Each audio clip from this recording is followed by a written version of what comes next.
What's up guys? In this tutorial, I will show you how to crop a window capture source in OBS Studio. First, open OBS Studio and add a window capture source.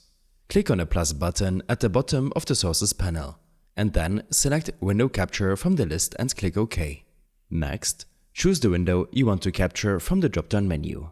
Once the window appears in OBS, you may want to resize it. To do that, simply click and drag the corners or edges of the window to adjust its size. If you want to crop the window, hold the Alt key on your keyboard and then click and drag one of the corners or edges.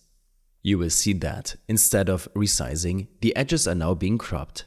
You can use this method to remove unwanted parts of the capture, focusing only on the section you need. After cropping, you can resize the window again to fit your scene.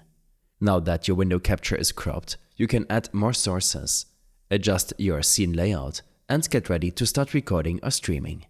I hope this helped you out. Leave a comment if you have any questions and see you in the next one.